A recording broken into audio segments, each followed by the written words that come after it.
Hi, I'm Natalie Jill, fat loss expert turned high performance coach. When odds are stacked against us, how do we shift and create everything from nothing? How do we level up when we aren't feeling it yet or we've had a big setback? On this podcast, I'll be talking to some of the most inspiring and courageous men and women on this planet who at their worst learned how to achieve success greater than they ever dreamed possible. Leveling up and creating everything from nothing. If you're a diet soda drinker, you're going to love this. Today I'm talking with Kara Goldin, who had a 10 to 12 diet soda addiction a day. Now, she was doing a lot of healthy things in her life, but she had no idea what that was doing to her health. When she finally figured it out, she was on a mission. Today, Kara Goldin is the founder and CEO of Hint. It's a lifestyle brand that produces the leading award-winning unsweetened flavored water. You've probably seen her beverages in Whole Foods, Target, or many of the big box grocery stores. Now, what's so interesting about this is Kara launched her product, Hint, which has taken over the beverage industry, while she was 9 months pregnant with her fourth child. Unbelievable. Join in today and learn exactly how Kara Goldin leveled up and created everything from nothing.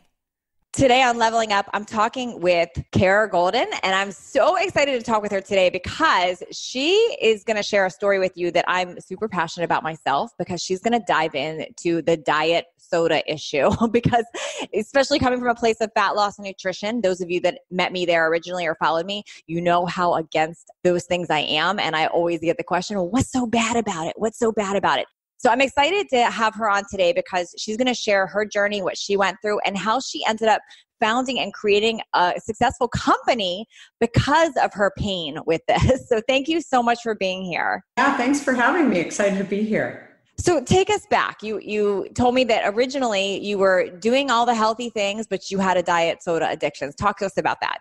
Yeah, so I was a tech executive. I wasn't a soda executive or consumer products executive or even a nutritionist. And I was taking a break from tech. I have 4 kids now, but I actually had 3 kids at the time, and was really, thinking I was pretty healthy. And while I was taking a break from my tech life, I decided that I was really going to focus on just getting healthier. And really the key thing for me, there were 3 things. One, I just felt like I was tired all the time. Mm-hmm. And my skin had developed this terrible adult acne, which I didn't even have as like a teenager. Okay. And finally, weight. So for me, I had gained a lot of weight. I'm pretty small framed. I had never had a weight issue. I was a competitive gymnast, all through high school, and really felt like I knew how to kind of get it together. But suddenly I fell into this like place where I was like, why has this happened? So I went to a bunch of different doctors after, starting to really work out and run again, and, was shopping at Whole Foods thinking that if I shop at Whole Foods, like everything's just going to magically just go away. And how old were you, by the way, at the time when this was happening? So I was mid-30s. Okay, mid-30s. And so I was, went to a bunch of different doctors who, told me a few different things, including, was I sure that I wasn't snacking on a bunch of cupcakes every day? Or, my hormones had changed, my metabolism changes as I get older. I'd love to tell us that. Yeah, I shouldn't have had babies so close to one another. There were all these things that I don't know, it just didn't seem like a quick fix, or I didn't really know what to do with that info. And so finally, I was, more than one of them offered to give me medications to sort of lose the weight. And finally, I thought, prior to actually doing any of this, maybe I should really take a closer look at what I'm putting into my body. Mm-hmm. And I remember one day thinking, I probably care more about what kind of oil I'm putting into my car than what I'm actually putting into my body. And that's when I was looking at probably one of my favorite people, and I joke, probably I loved my Diet Coke more than my husband or any of my young kids on some days. And the Diet Coke was, when I was reading the ingredients one day, really trying to understand what was in the diet soda, there were over 30 ingredients, and most of them I didn't really understand. So I thought, if I just commit to only putting things into my body that I really like can understand without a dictionary out to really figure it out, maybe that will change something. And I didn't commit to sort of like dropping Diet Coke forever. I really said, let me just see what happens. And so 2.5 weeks later, and I always tell people, like, those were really hard 2.5 weeks to lie. Like, it was, I had bad headaches, I had really bad stomach aches, and it was felt like I had the worst case of the flu that I had ever had before.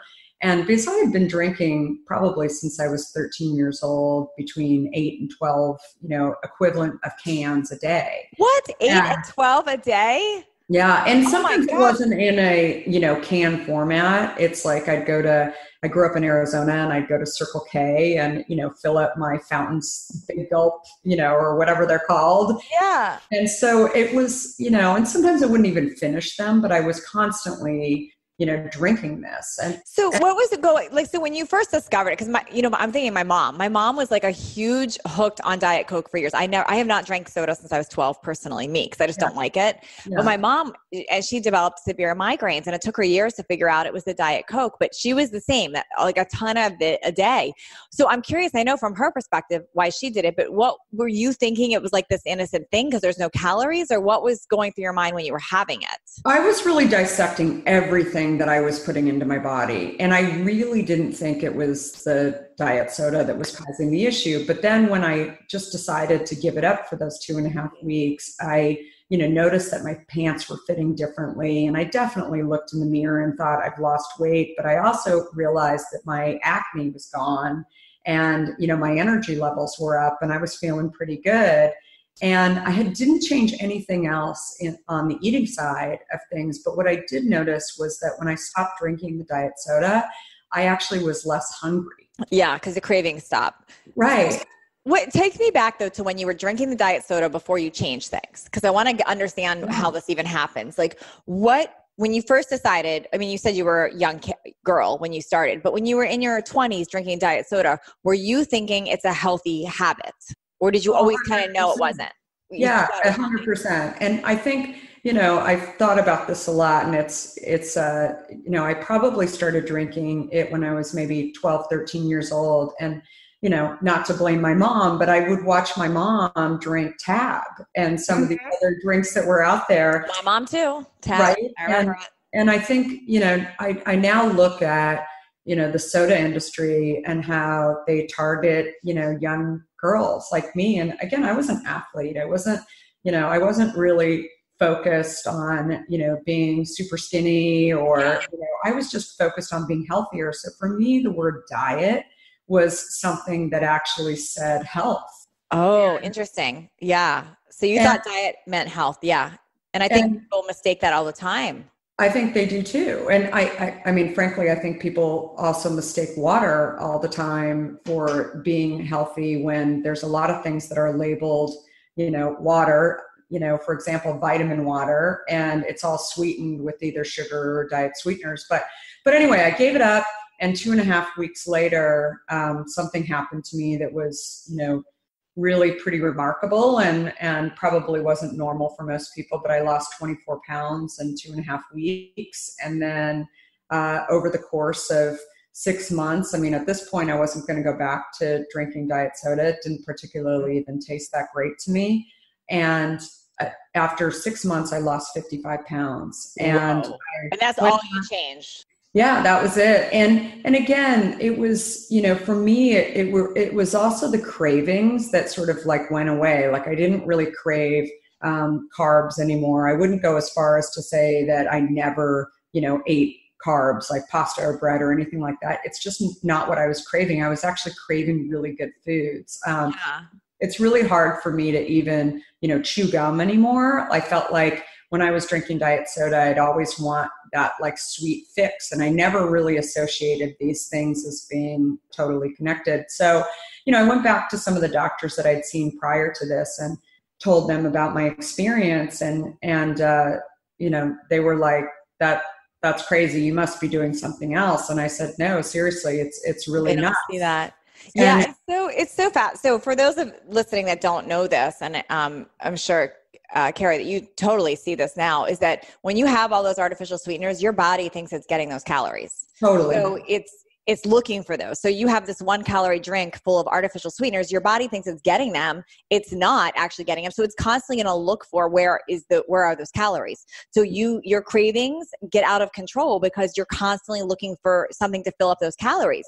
So people think they're doing themselves a favor having a diet soda. It's making their matters worse. Yeah. And so, I mean, and just to add on to what you're saying, it's not just the artificial sweeteners, because today a big marketing trick is that they're natural sweeteners. And unfortunately, stevia is probably the biggest one today that is, marketed. And unfortunately, when the soda companies or food companies are using it, they process stevia. So it's actually not a pure leaf stevia. They're using erythritol and lots of other stuff. The sugar alcohols. Right, to process it. So it's actually, as bad, if not worse, than sugar or, certain forms of sugar, as well as, the artificial sweeteners. So it's crazy. Yeah. So explain that to me a little bit more, because I want to dive into that, because I am somebody who does still use stevia, and I don't find the cravings myself when I have stevia and things. In fact, I recently tried one of those, the new candy brand that is made with stevia. And what I noticed about it is you have a few of them and I wasn't craving anymore. So I didn't get that same thing. So tell me about your experience with that and more about that, about stevia. Well, so again, stevia, when it's used in processed foods, whether it's a candy bar or whether it's a soda, it's got to be processed. Mm-hmm. And so they're not using pure leaf stevia that you might buy at a health food store or grow in a garden. I mean, they're processing it with a lot of other things. And so it's, so you just have to, be really careful about it. I mean, I actually am very sensitive now. I can pick up on, I can literally taste the difference between, a pure stevia versus something that is with erythritol. And again, I think like the challenge with erythritol is, you talked about it as an alcohol, and that's right. And, I've talked to a number of doctors about this too. The challenge with erythritol in general is that, a lot of people like me were throwing it in their body thinking it was actually good for you. But when you're drinking as much as I was drinking, it really, any type of alcohol hits your liver. Yeah. So whether that's a glass of wine or a beer or erythritol. And so, why is it that people are showing up who don't drink, for example, with problems with their liver, especially if they've been drinking a lot of diet? Interesting. So it's a very dangerous thing. And I think, at the end of the day, you just, it's really hard to totally eliminate sweet altogether. But I think it's, you just have to be careful about, what it's processed with and how much it's processed. So I'm going to ask you more questions about your diagnosis and how you gave this up and what that does. But I'm curious, since we got on the topic of stevia and erythritol and what that does, what do you think about monk fruit?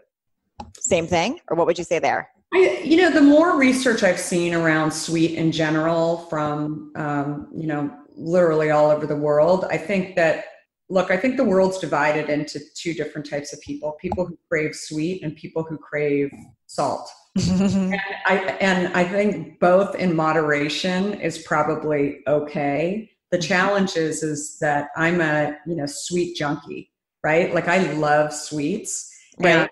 And I'm married to somebody who loves salt. And I think you just have to really, really be careful about it. And just because something has 0 calories in it, or, you just have to be careful. But what the brain does when it actually reads either of those things is actually, it doesn't matter how many calories are in it. It doesn't matter how many grams are in it. If it's not sort of from the purest format. I mean, one doctor said to me a few years ago, something that really struck me as, that's really, really interesting. So, when you look at like a typical person growing up, like most parents are not giving like young kids diet sweeteners. I mean, there's, exceptions, but for the most part, people are like, here, have a cookie and it has, real sugar in it or whatever.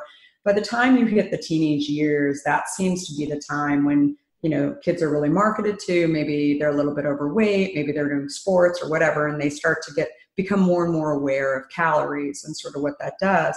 And so your brain is actually getting those different types of sweeteners, and your brain doesn't know names. Your brain actually knows how it like appears in terms of sweetness.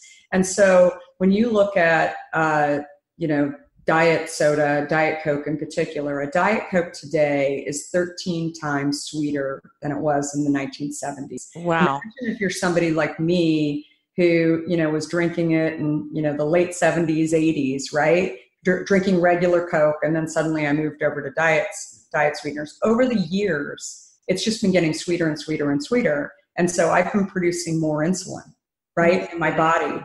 And so, just, going back to Hint, it's, I think on sort of another parallel path, which was really interesting. A roommate of mine from college was working at the Center for Disease Control, still is working at the Center for Disease Control. And she was telling me she had been moved from poison control over to this new department that was studying type 2 diabetes.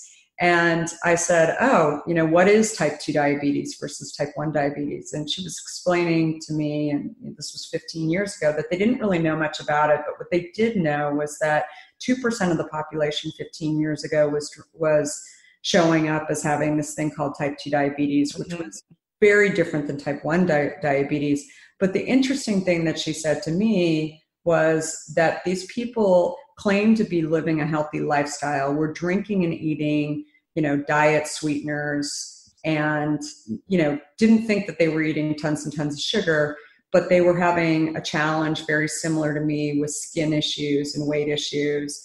And I now think, although I was never diagnosed with type 2 diabetes, I now think that I was something that we talk about today as pre-diabetic, pre-type diabetes. And when I went back to the doctors and asked them if I had this thing called type 2 diabetes, the response was, no, you definitely don't.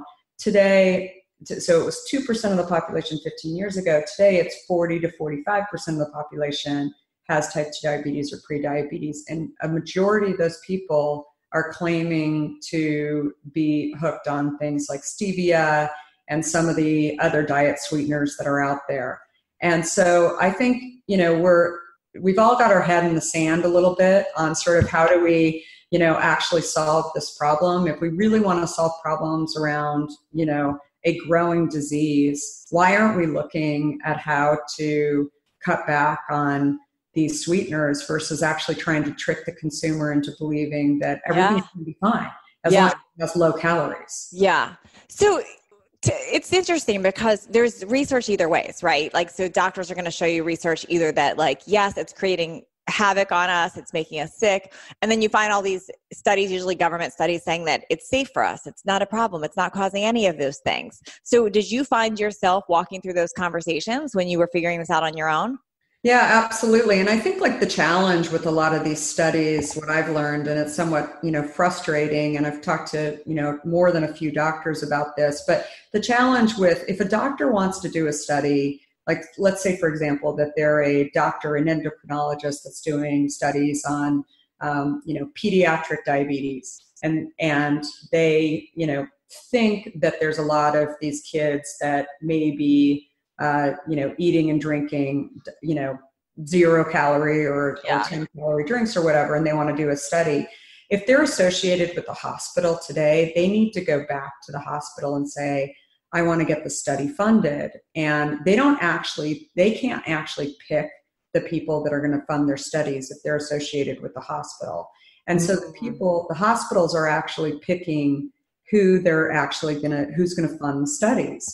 And so unfortunately today, if let's use that example again. So, you get the study done and, let's say that it's a, one of 30 of the companies or one of 30 of the funders of studies that are associated with a hospital decide to fund the study, and they're a type 2 diabetes pharmaceutical company.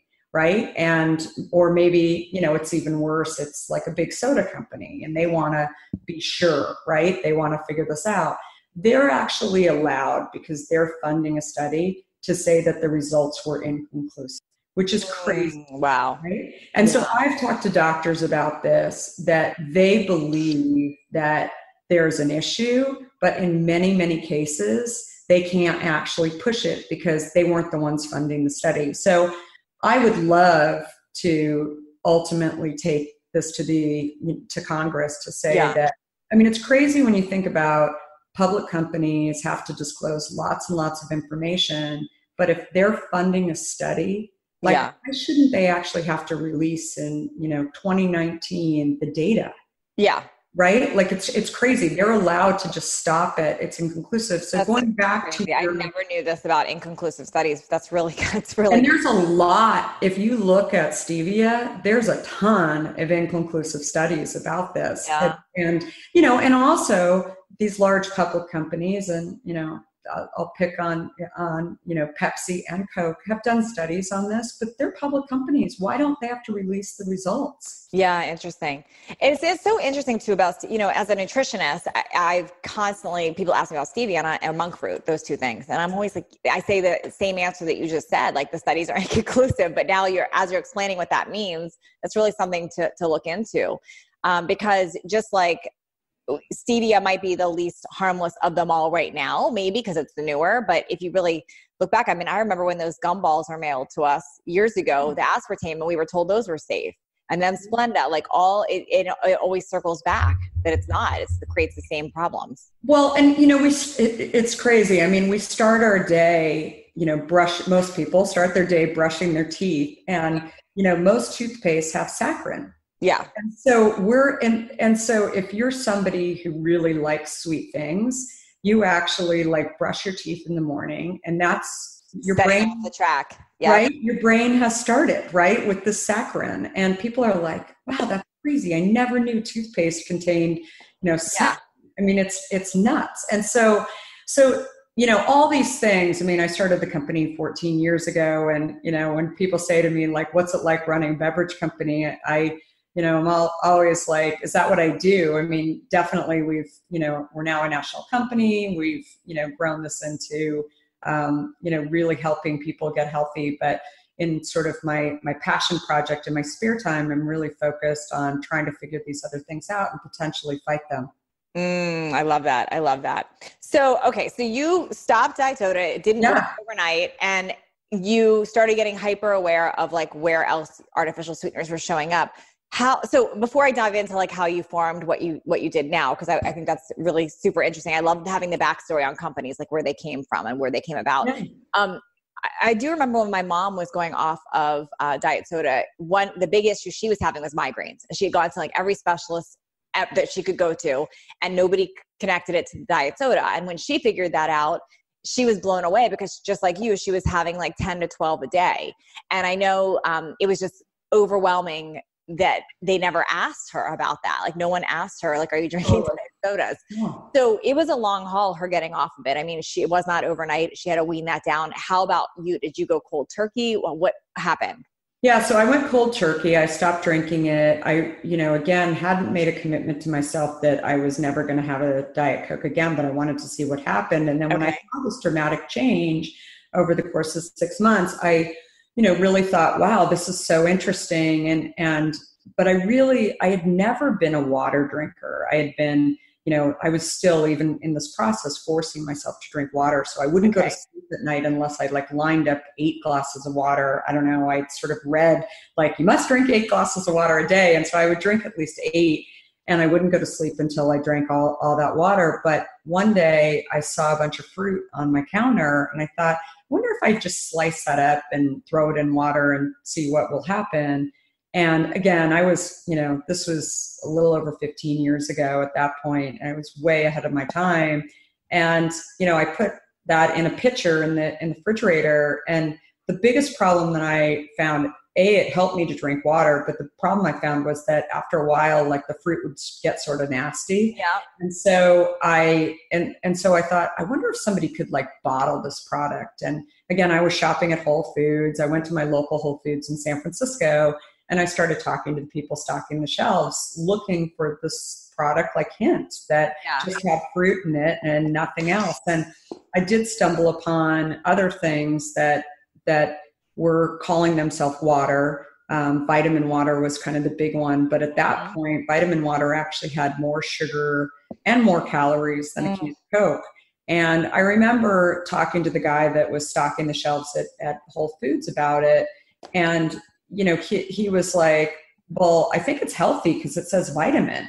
And I said, isn't that funny how marketing works? Like you just slap the word vitamin and people think it's healthy. Yeah. And water. I mean, today people think, like I always talk about, vitamin water. I mean, if you were giving it a 6-year-old a vocabulary test on water, like that wouldn't be the answer. Yeah. Right? Like it has sugar in it. That is not the definition of water, yet somehow they got the trademark on that. Totally. That's like saying like, here's a new chocolate called weight loss chocolate. Like, but they don't go together.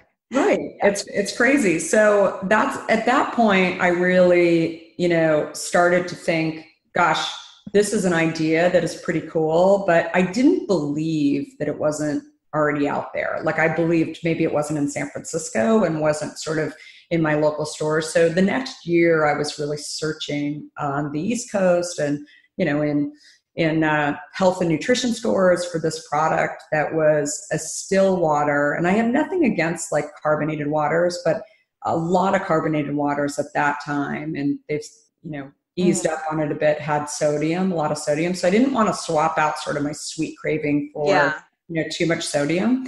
But I really wanted something too that I'd be able to drink at least, 8 glasses a day of. Because it's funny you say that, by the way, about the sodium. I had a sparkling water problem for a while. Like I love sparkling water, but I say a problem because I was not understanding why every time I would drink sparkling water, I was like more thirsty. So to me, I'm like, I drink more when I have sparkling water. But when you really dissect it, there is a lot of sodium and a lot of them. And that's why you're thirsty. Yeah. And also bubbles, like, you can't, I don't know if many people have thought about this, but you can't like drink 8 of those a day. Most people will like feel like they're going to blow up, right? I can, but it doesn't feel great. Yeah. Right. Like it's just, and so I really, again, like I didn't have any issue with carbonation. It was just, it was just being able to drink that minimum 8 a day. So I really felt like no one at this point, sort of my, consumer research was no one is doing this and I should just develop this in my kitchen. And, but I knew nothing about, the industry. And, at the same time I was interviewing for jobs at Google and other places. And I was a tech executive, but I just became so passionate about this idea that, making this one small change in my life just like totally changed my life. And I started to think like, if I could actually develop a product that really helped people, that was, not really telling them, like, I think like that's the biggest challenge that doctors probably have, and maybe nutritionists have in some ways too, saying like, okay, here's what your problem is, and here's, what you've got to go do about it. I mean, you're sort of at the mercy of the consumer actually going to do it. So I thought if we can actually tell people in a simple way, just like, here's a drink, it tastes really good, and you're going to end up swapping out. There's only so many things you can drink all day long, and maybe you swap that out. Then they'll actually see that they can actually change health, right? They're making that one tiny little change. And ultimately, I mean, I remember 14 years ago when we were looking at this, I really thought, we were talking about a national healthcare system and lots of stuff. I thought if we can actually just make this change, we wouldn't even be talking about a national healthcare system or, about this thing called type 2 diabetes. Totally. So that was at that point, I just really decided, I should just go do this. And even if nobody buys it, like it'd be super fun just to go see if I can get it on the shelf at Whole Foods. And I did. In my local Whole Foods. And so can I ask you a couple questions about that? Because I know somebody listening, like, first of all, it's a fascinating topic about artificial sweeteners. Like I can't wait for other people in my life to listen to this that think they're eating healthy, but they're still having these diet sodas or chewing gum with that. Well, and I have to just stop too, because it's just like a vocabulary, thing that I've learned over time. It's the challenge is there's very few artificial sweeteners today. They're all calling themselves natural. Oh, I get it. That's actually very interesting because it says sweetened naturally and people think, assume from that marketing that it's healthy. And it's the same thing. The same thing. It's like, it really, at the end of the day, if you believe that the brain is actually reading sweet, then, maybe it's a little bit better. But again, if it's been processed, then really good. Yes, I'm glad you interrupted that, because you're right. That's how the marketing has shifted. So, okay. So then my next question is, it's like a little bit of a different pivot, but I want to know this too. Like, so you have this idea because of your own health and what's going on there and what your own need, which is how a lot of great companies are formed, right? Out of your pain and then you solving a problem. But then how did you not go to like I don't know how to do this. How am I going to do it? Like, getting your product in Whole Foods is a big deal. So that had to have felt overwhelming, or did it not feel overwhelming? Like, how did you even figure out how to go about that? It's funny. I'm in the process of writing a book about sort of this whole process. I think for me, my whole life has been about trying. There's this whole concept of, I think a lot of people allow, the word fail to sort of get them kind of messed up. Like, what if if that's the case, then I've very messed up. I've had lots of failures. So, right. But for me, and again, some of these trials have turned into failures, like along the way. But I really believed that the journey of just going and trying to get it into Whole Foods was really fun. And like, how did you even start? I wouldn't have the first idea what to do. Like, did you go in and ask somebody in the store, like, or did you go look up corporate? Like, how did you even know what to do first? So, I had been shopping at this one Whole Foods in San Francisco. And again, like, I wasn't even as, well versed in like the buying office in Austin. That's where, Whole Foods stuff is done. Instead, just by talking to this guy, I said, I'm thinking about starting this beverage company. Can I actually get it on the shelf? And he shared with me, and I don't know if it's changed now that Whole Foods is owned by Amazon, but he shared with me that there's a small percentage of products that they like to put on the shelf that are local products. And I was, really excited by him saying that. And so I went home and actually told my husband, I'm really excited about this. I know what I'm going to do, and I'm going to start this company. And the initial name was Wawa. Wawa. Okay. And, I had been around kids for the last 5 years. Yeah.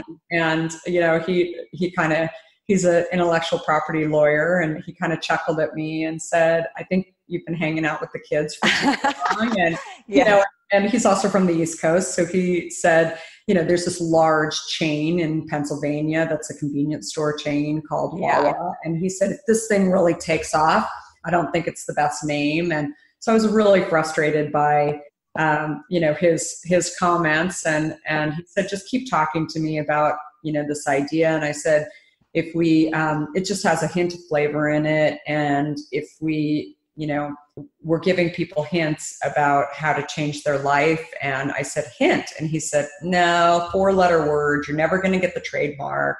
And so he really wasn't my favorite person at this point, because I thought, he's making me work a little bit harder, and it's kind of a bummer. And so I decided that there was no better time than to tell him that I'm pregnant with our 4th child. Oh my gosh, that's good. Then he'll not be nicer to you and be easier. Yeah. And so he said, I can't believe you're starting a beverage company. I love it. Like, having a baby in 6 months from now. And how's this all going to work? And so I was like, here's what I want to say really quick. Because this is, and I want listeners to hear this. It's never the right time to start a business. No, totally. Typically the best ones came out of like turmoil and craziness. So I think a lot of people wait on like the perfect plan, the perfect time, and that's not what works. No. And that in some ways like set my timeline. Like, I thought, okay, I've done this baby thing 3 times before. And so I know I'm going to want to take a break and spend some time with him. And that for me was really, okay, I've got to get to work over the next 6 months. And so I had written, very, very small business plan. And then I said to my husband, I'm going to Chicago. I found this female owned bottling plant that is, that they think that they can do it. And, I need to write about $50,000 worth of checks to pay for bottles and all this. And I made some money in tech. So he actually wasn't, people ask me this all the time, like, what did he say? And I said, look, he was worried because I had no experience, but he also felt like she's made some money and I'm not going to argue with it. But don't you feel like when you,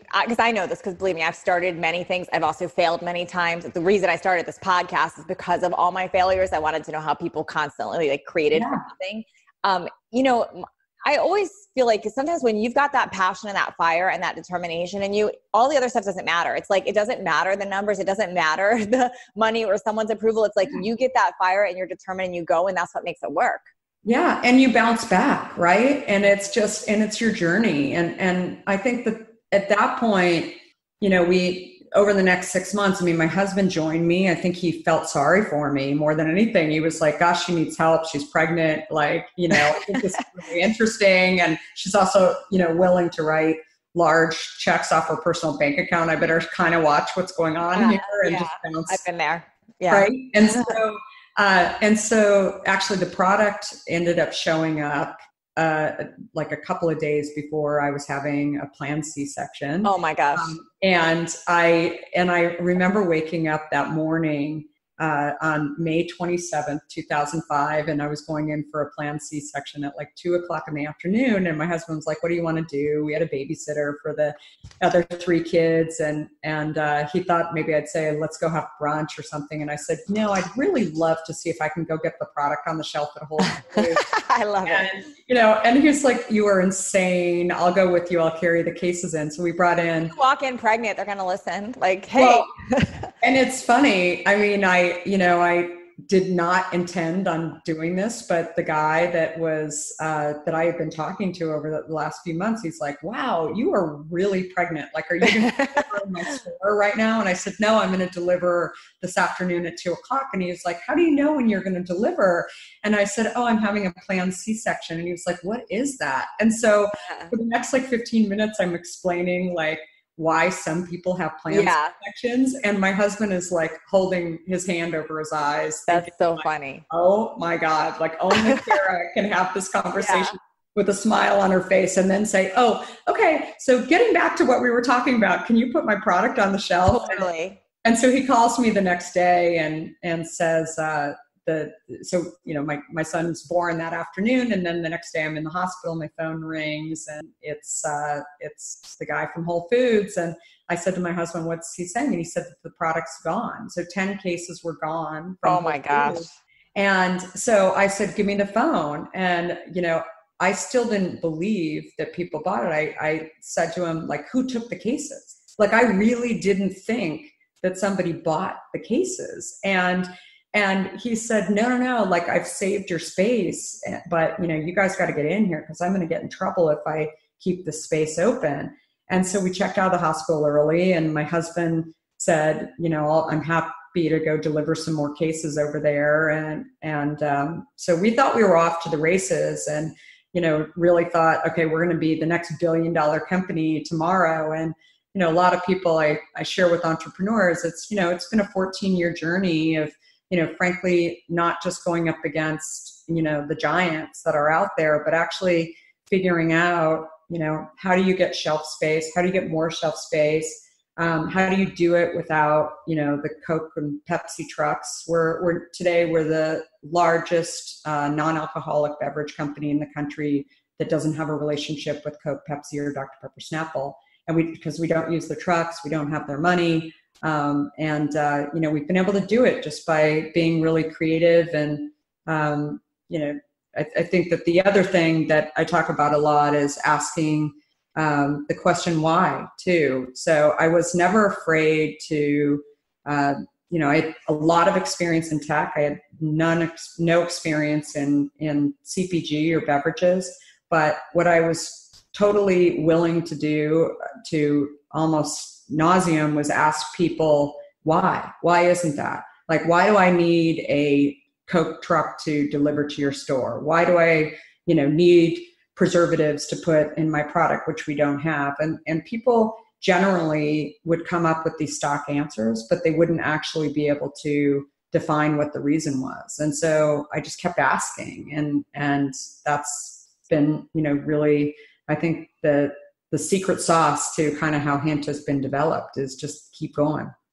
That's amazing. I love this. And I love, so it's so funny because people look at things and they think it's an overnight success. So I love that you just shared it was a 14-year journey. I'm assuming that you had along the way some failures or some setbacks that were you, how did you handle those? Because I mean, maybe you didn't, but most people I talk to, it wasn't all, roses and balloons the whole time. So I'm curious, can you think of any times where you were struggling or there was setbacks or mistakes where you thought this might not work? And how did you handle that? So many. I mean, we've had so many along the way. One in particular that I think about a lot is a few years ago, we got a phone call from almost 8 years ago now, we got a phone call from Starbucks, and they wanted to put our product in Starbucks, and they were going to start off with 50 stores. And before launch, they said, we'd actually like to bump that up to 200 stores. And then they called us back and they said, actually, we want to put you in 11,000 stores. And you guys handle that kind of volume. And I said, just out of curiosity, like, what is success? And they said, what? Like, we're putting you in. And I said, I know, but I really want to know, like, I want to be able to wake up every morning and look at some data and really understand that we're doing well with you guys and that it's going to work. And they said, so if you sell like 1.5 bottles per store per day in Starbucks, then you're doing great. And so for 18 months, we, ramped up to selling 3 bottles per store per day in Starbucks. Wow. So I was feeling pretty good and pretty confident. And so we got a phone call from a buyer 18 months later, and she said, I'm the new buyer, and I wanted to meet you, and I've got some news for you. And I said, great, like, what's the news? And she said, well, it's not really good news. And I said, how bad could it be? I mean, we're doing 3 bottles per store per day. And she said, well, we decided that we want to put sandwiches with higher margins in the case. Oh. And this is a directive from Howard Schultz. Okay. And so I didn't really have a great answer, right? Because I looked at it, it was bad news for me. I had a lot of stock in my warehouse that I had already run. I said, so when is this going to happen? And she said, next week. Oh. And so I had committed to my board, to my investors. And so I don't cry very often, but I cry. Like that was a really bad punch. That's a big punch, and that's scary. It's like you're building your whole future and your brand, and you're including that in projections. Totally. And it's very real. And then people are depending on you, employees, I'm assuming. So how did you dig yourself? I've been there so many times, and I still always want to know, how did you dig? How did you do it? So I remember going home and crying, and then something the next day. I remember waking up and thinking, so Starbucks actually bought our product. We didn't give them the product. Okay. We had a great run for 18 months. And although I don't love the outcome, what I realized is that they exposed us to places. Oh, that's so good. Gratitude around it. I love that. Right? That we would have never been. So we didn't have distribution in Chicago and South Dakota and Minneapolis, like all of these places. So now I had to figure out how to find those customers, because obviously people were buying our product. And I had to figure out how to find those customers. And so Starbucks wasn't going to give me the data to actually find those customers. So strangely, about a week after, I was just sitting on this information, I get this email from a former colleague of mine, sort of another lesson learned that I share with people here at Hint is, I worked with this guy at Time, one of my first jobs, and he didn't actually even work with me, or I didn't work for him. He didn't work for me. He was a few years older than me. And he was now working for Amazon, and he was running Amazon Grocery. And so we get on the phone, and he said, I remember you when you were in New York and you were 21 years old, and you worked in a different group, and you just were a really hard worker. And now look at you, you're like running Hint. And again, like I'm still coming off of this big like failure with Starbucks. I was like, how did you ever hear about Hint? And he said, well, I buy your product all the time at Starbucks. Oh, and wow. So I was trying to figure out, do I actually share with him that we've been kicked out of Starbucks? Or do I just keep it quiet? And so he said, so I've been hired to come and run Amazon Grocery, and I'd love to give you guys a shot at putting your product in Amazon Grocery. Oh, wow. And so I was like, well, we have all this blackberry hint water in our warehouse, so maybe you'd like to buy some of that. And he said, sure. Yeah, that's what I drink at Starbucks all the time. And so he put it in the Starbucks selection, in the Amazon selection.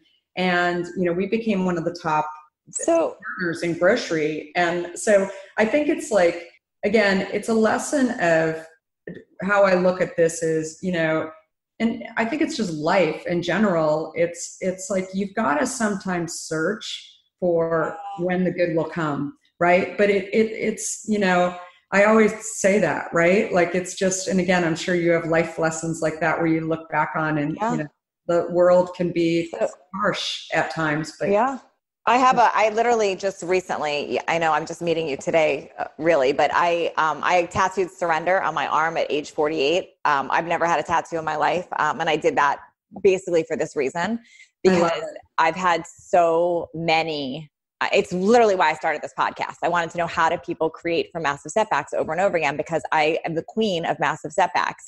And I have learned, what I've learned, if anything, is to surrender, because I can't control it.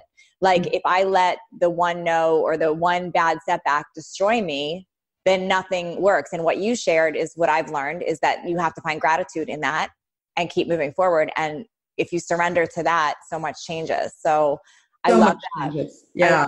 And it's interesting. I've done over 110 interviews on this podcast, and there's a theme. Every single person I've interviewed shares that it has not been all peaches and roses. And I want people to hear that if you stay focused on your vision, you can make it come to fruition, but you have to be able to weather the storms, the ups and downs, because that is very real. It is. And it's funny because, we were doing well on Amazon for about a year. And I remember, getting on a plane and going up to Seattle and meeting with him and some other people. And he shared with me that, it was really interesting that our product, what they were seeing was that people were buying Hint and they were buying other things, including type 2 diabetes or type 1 diabetes monitors, gastric bypass bands, things that were, healthier products. Yeah. And he said, versus like the other, beverage companies that we deal with, we're not really seeing that. And I said, gosh, that's so interesting. Like, that's the reason why I started this company, was really to help people get healthy. And I said, can I have the data to actually go back and talk to these consumers? And he's like, oh, Amazon, Jeff Bezos won't give you the data. And so I remember getting on my Southwest flight and going back to San Francisco and thinking, gosh, I've had so many situations where someone else has my data, including Whole Foods and Kroger and all the rest of these, and we're continuing to grow. And I was also thinking about, our overall business. In order to really scale it, I was fighting up against the slotting fees that a lot of these giants pay the large supermarkets to get on the shelf. And I thought, why don't I just start my own direct-to-consumer business at drinkhint.com and see what happens. And I remember going to my board and my main couple of investors and saying, I want to start our own online business. And their response was like, that's crazy. You can't compete against Amazon. And I said, but, just like Amazon only has 5 or 6 products, like Target only has 5 or 6 of our flavors too. So our promise to the consumer is every single thing that we do will be on our website year round. So all 26 flavors, when we launch new products, rather than waiting for, the buyer to accept it, we'll just launch on our site. And so, so that was about 5 years ago. And today our, website is 40% of our overall business. And it's amazing. What is your website? I want people to hear this. Yeah. So it's drinkhint.com. And it's, like I said, it's everything that we do. We have our original still product, but we also have a carbonated, we have a caffeinated, and our promise to consumers in the beverage space is no sweeteners at all. So no monk fruit, no stevia, no sugar. We're an unsweetened flavored water that uses real fruit. We use just the essences and oils of real fruit. It's funny. I've talked to so many people about so many diets that are out there, whether it's, Whole30 or Clean or any of the other ones. And Hint is always on every one of those diets. nothing on there. So it's great. So awesome. Okay, I have a final question that I ask everybody, and then I'm going to go more into like where people can find you and stuff. But so every guest I've had on the show, I ask them this question, and I'm curious how you'll answer. If somebody's listening right now and they're in their own personal rock bottom, maybe it's the health like you were dealing with before, or maybe it's a business failure, or it could be a relationship, whatever is their own personal rock bottom. If you were talking to someone right now facing their rock bottom, feeling like, I don't know what to do right now, and you were to give them 3 pieces of advice on how they can change things and start leveling up and creating everything from nothing, what would you share with them? I think the main thing is that you just have to start. And so, I talk a lot on Twitter about this, that again, if you can find me on Twitter at just Kara Goldin.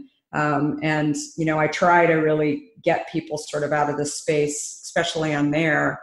But I feel like, people think that they've got to be so prepared and almost write a business plan for actually starting. And starting can actually, the beauty of starting anything is you define where that starting gate is. So starting could mean that you're just thinking about it, right? Or you're listening to this podcast, or you're reading a book, or you're speaking to a friend about it. It could also mean that you're calling up cold calling a bottling company to actually go start this. Like if you just do steps that actually get you like moving in some direction, I'm really convinced that you can actually change your thinking about something. And again, you may hear a lot of no's, but actually celebrate the fact that you actually started something. So good. I love that. I love that. So having gratitude really in that and just taking any action forward. I love that. Yeah. Yeah. Absolutely. So Kara, where can people find you? Obviously your website is drinkhint.com. It sounds like they can find you in Whole Foods. Where else is it sold? Yeah. So it's, nationwide in most supermarkets. We're huge in Target, but also, as I mentioned, we're not just on drinkhint.com, but we're on Amazon as well. And again, most supermarkets throughout the country, and lots of offices as well. And yeah, it's been. Do you prefer people going to your website or to the retailers, and is it same price wherever they go if people are wanting to check it out? So the consumer decides. I mean, that's sort of another philosophy about our company, that I, want all of our channels to be successful. And so the consumer decides where they're going to purchase our product. We don't control pricing, and the only place we control pricing is on our website. Yeah. So we're selling it to, Target, the same price that we're selling it to a Whole Foods. Got it. For them, what they're ultimately going to price it at. So our, goal is really, like I said, that the consumer actually figures out where they want to shop. Yeah. You just want to get it out to them. Well, I love this. Thank you so much. I'm guilty. I've never actually tried Hint, so I get to try it. Oh, wow. Yeah, we have to get it for you. Yeah, I just am fascinated by your marketing and your story, and I'm so glad I got to know you a little bit better today. Thanks for leveling up with us today. Please share this episode if you found it helpful so others can join in. And don't forget to hit that subscribe so you don't miss out on future shows. And if you would leave me a 5-star review, I appreciate those so much. I read all of them, and it's how I know that I'm giving you information that you find valuable. And come interact with me over on Instagram at Natalie Jill Fit. I read all the direct messages and comments over there. Make it a great day, creating everything from nothing.